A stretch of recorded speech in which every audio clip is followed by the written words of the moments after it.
누가복음 12장. 그 동안의 군중은 수없이 밀려들어 서로 짓밟힐 만큼 되었다. 그때 예수께서 제자들에게 말씀하셨다. 너희는 바리새파 사람들을 조심하라. 그들은 선한 것처럼 보이지만 사실은 그렇지 않다. 위선은 영원히 숨겨두지 못한다. 그들의 위선은 떡덩이 속에 든 누룩처럼 증거가 드러나기 마련이다.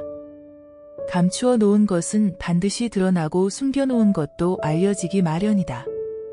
마찬가지로 너희가 어두운 데서 말한 것이 밝은 데서 들릴 것이고 골방에서 귀에 대고 속삭인 말이 지붕 위에서 모든 사람이 듣도록 선포될 것이다. 사랑하는 친구들아, 너희를 죽이려고 하는 자들을 무서워하지 말라. 그들은 몸만 죽일 뿐 너희 영혼을 죽일 능력은 없다. 그러나 내가 너희에게 일러둔다.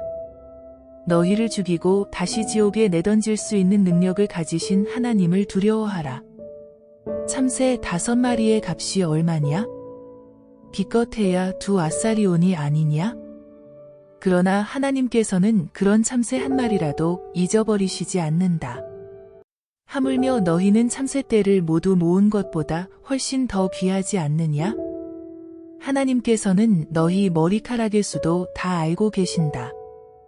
두려워하지 말라. 내가 분명히 일러둔다.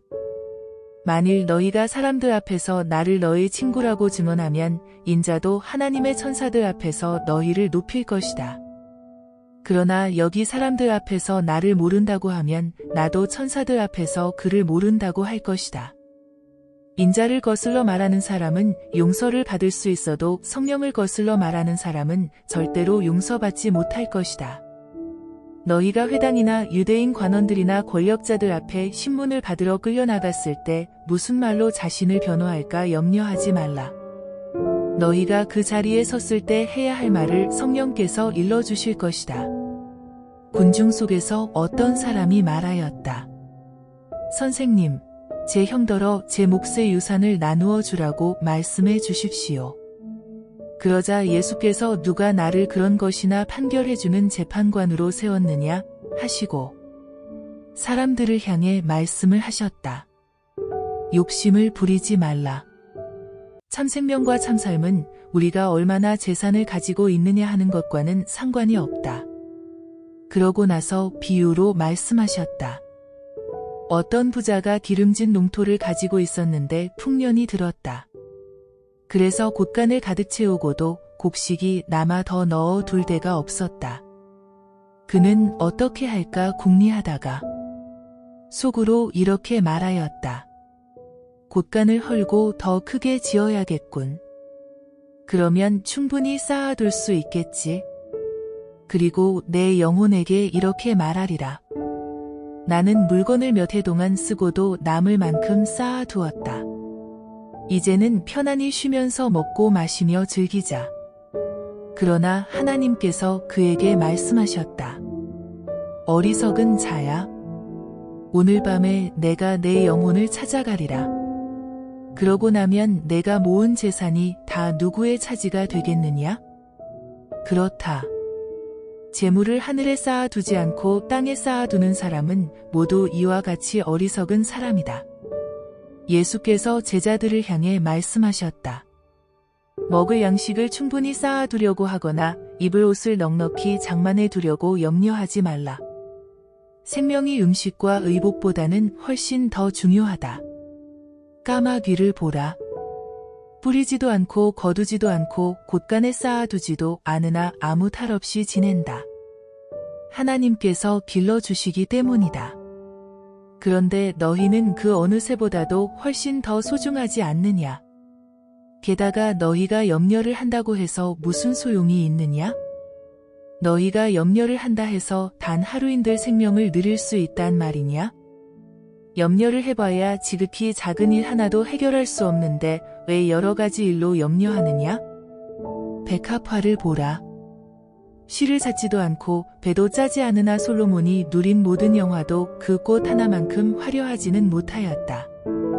늘 피었다가 내일 없어질 꽃들도 하나님께서 이렇게 입히시는데 하물며 너희야 더 잘 입히시지 않겠느냐? 믿음이 적은 자들아. 그러므로 무엇을 먹을까 무엇을 마실까 염려하지 말라. 이 세상 사람들은 날마다 양식을 끌어모으느라 애쓰지만 하늘의 아버지께서는 이미 너에게 필요한 것을 다 알고 계신다. 그러니 너희는 먼저 하나님의 나라를 구하라.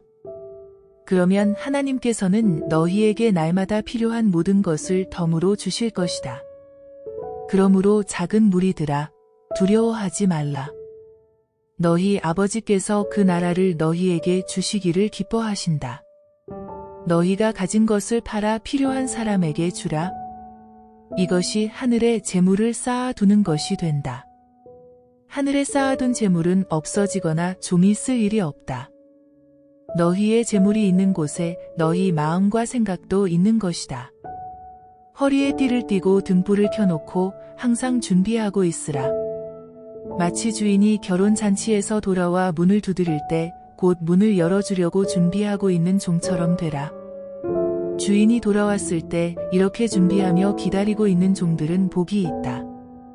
내가 진정으로 말한다. 주인이 몸소 시중 드는 사람의 옷을 입고서 종들을 식탁에 앉히고 먹는 일을 시중 들 것이다. 주인이 저녁쯤에 오른지 아니면 한밤중에 오른지 모른다. 그러나 그가 어느 때에 오더라도 준비하고 있다가 주인을 맞이하는 종들은 복이 있다. 도둑이 언제 들어올지 알고 있었다면 대비하여 들어오지 못하게 하였을 것이다. 그러므로 너희도 언제나 준비하고 있으라. 생각지도 않은 때에 인자가 올 것이다. 베드로가 물었다. 주님, 이 비유는 저희에게만 말씀하시는 것입니까? 아니면 모든 사람에게 하시는 말씀입니까? 주님이 말씀하셨다. 나는 주인에게서 종들을 통솔하는 책임을 맡고 때에 맞춰 그 종들을 먹이는 신실하고 슬기 있는 모든 관리인에게 말하고 있다. 만일 주인이 돌아와 그가 자기 직무를 훌륭하게 수행하고 있는 것을 보면 그는 상을 받을 것이다. 주인이 모든 재산을 그에게 맡길 것이다. 그러나 그가 속으로 주인은 오랜 뒤에 돌아올 것이다 생각하고 남녀 종들을 때리고 술판을 버려 먹고 마시는 것으로 세월을 보낸다면 생각지 않은 날 예고치 못한 시간에 주인이 와서 그를 해고하여 신실하지 않은 자들이 받는 벌에 처할 것이다.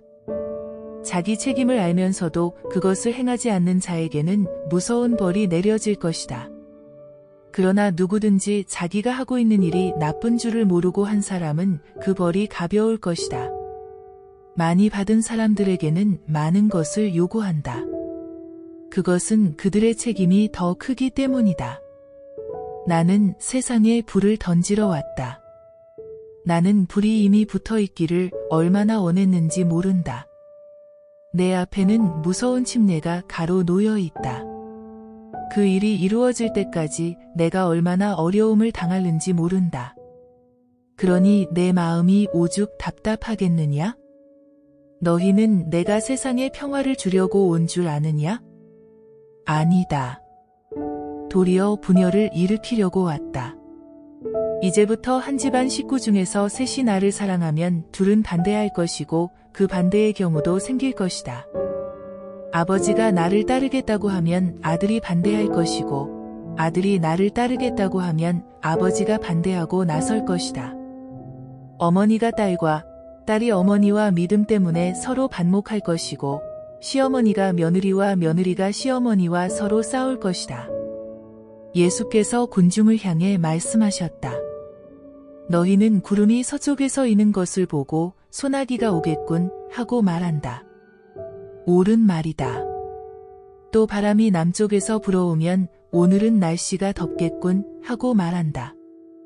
옳은 말이다. 위선자들아. 너희가 하늘의 기상은 분간할 줄 알면서 너희 앞에 닥쳐올 위기에 대해 경고하고 있는 일들은 외면하고 있구나. 어찌하여 너희는 무엇이 옳은지를 스스로 판단하지 못하느냐? 너희를 고소하러 가는 사람을 길에서 만나거든 즉시 그 문제를 해결하라. 만일 그렇게 못하면 재판장에 의해 감옥에 갇힐 것이다. 그때는 마지막 한 푼까지 다 갚기 전에는 풀려나오지 못한다.